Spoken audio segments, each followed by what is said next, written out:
အားလုံးပဲမင်္ဂလာပါခင်ဗျာဒီနေ့မှာတော့ကိုရီးယားလူမျိုးတွေအားလုံးရဲ့နှလုံးသားနဲ့ဝိညာဉ်လို့တင်စားကြတဲ့အာဒီဒန်သရှင်ရဲ့နောက်ွယ်ကစိတ်မကောင်းစရာဂုဏ်ယူစရာတမိုင်းကြောင်အကြောင်းကိုပြောပြပေးသွားမှာဖြစ်ပါတယ်နိုင်ငံတစ်ခုမှာ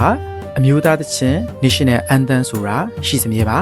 ဒါပေမဲ့ကိုရီးယားကျွန်းဆွယ်မှာတော့နိုင်ငံတော်သရှင်တော့မဟုတ်ပေမဲ့တောင်ကိုရီးယားရောမြောက်ကိုရီးယားတင်တာမကကမ္ဘာတဝန်းလုံးမှာရှိတဲ့ကိုရီးယားလူမျိုးများအားလုံးကြားလိုက်တာနဲ့ရေရေဝဲပြီးတော့ရင်ပတ်ချင်းနီးသွားစေနိုင်တဲ့ဒုတိယအမျိုးသားသချင်းတစ်ပုဒ်ရှိပါတယ်။အဲဒါကတော့အာဒီဒန်ပဲဖြစ်ပါတယ်။အာဒီဒန်ဆိုတာဘာလဲ။တကယ်တော့အာဒီဒန်ဆိုတဲ့စကားလုံးရဲ့အဓိပ္ပာယ်ကိုဘာလဲဆိုတာယနေ့ထိသမိုင်းပညာရှင်တွေကတိကျတဲ့အဖြစ်မထုတ်နိုင်ကြသေးပါဘူး။အများစုယုံကြည်ကြတာကတော့ဒါဟာ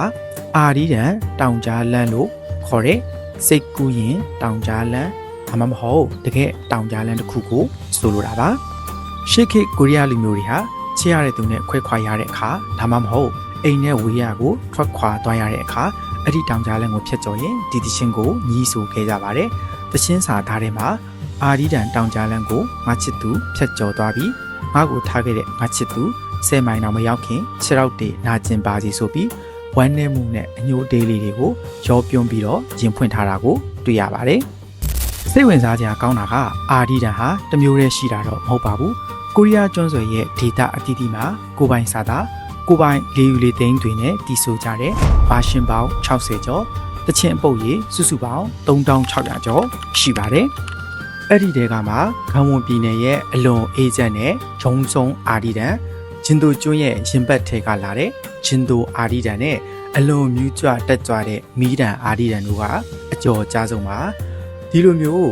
ဒေတာအသီးသီးရဲ့လူထုကြားထဲမှာရာစုနှစ်ပေါင်းများစွာရှင်သန်လာခဲ့လို့လေ2012ခုနှစ်မှာ UNESCO ကနေပြီးတော့ကမ္ဘာဒရက်မဲ့ယဉ်ကျေးမှုအမွေအနှစ်အဖြစ်တရားဝင်အသိမှတ်ပြုခြင်းကိုခံခဲ့ရပါတယ်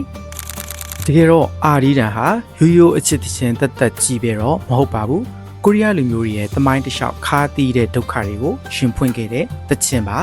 1910ကနေ1945အထိဂျပန်ကိုလိုနီဖြစ်ခဲ့ကြတဲ့ခေတ်ဆိုးကြီးတွေမှာကိုရီးယားလူမျိုးတွေဟာမိမိတို့ရဲ့မျိုးချစ်စိတ်ဓာတ်တက်ကြွစေဖို့နဲ့ဂျပန်တော်လှန်ရေးအတွက်အာဒီဒန်ကိုလျှို့ဝှက်ပြီးဆိုရင်အာတင်ခဲ့ကြပါတယ်1950ကိုရီးယားစစ်ပွဲကြောင့်တောင်နဲ့မြောက်နှစ်ချမ်းကွဲပြီးတော့မိသားစုတွေကွဲကွာသွားတဲ့အချိန်မှာလေအာဒီဒန်ကိုတီဆိုရင်းနဲ့မိသားစုအချင်းချင်းလွမ်းဆွမှုတွေကိုဖော်ပြခဲ့ကြပါတယ်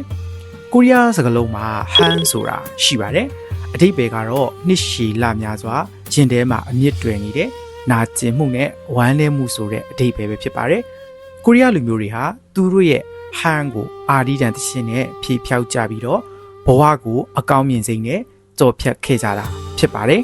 ။ယနေ့ခေတ်မှာတော့အာဒီဒန်ဟာကိုရီးယားရိုးရာစင်မြင့်တင်တာမကပဲနဲ့K-pop ကနေတဆင့်ကမ္ဘာစင်မြင့်ထက်တီပါပုံစံအမျိုးမျိုးနဲ့ရောက်ရှိနေပြီဖြစ်ပါတယ်။ဒါဟာတချင်းတစ်ပုတ်တည်းမဟုတ်တော့ဘဲနဲ့ဘလောက်ပဲခက်ခဲတဲ့ဒုက္ခတွေတွေ့ကြုံရပါစေဘယ်တော့မှအရှုံးမပေးပဲပြန်လည်နိုးထလာတတ်တဲ့ကိုရီးယားလူမျိုးတွေရဲ့ကြန့်ခိုင်တဲ့စိတ်ဓာတ်အစစ်အမှန်ပဲဖြစ်ပါတယ်ဗီဒီယိုကိုအဆုံးထိကြည့်ပေးလို့ကျေးဇူးပဲနော်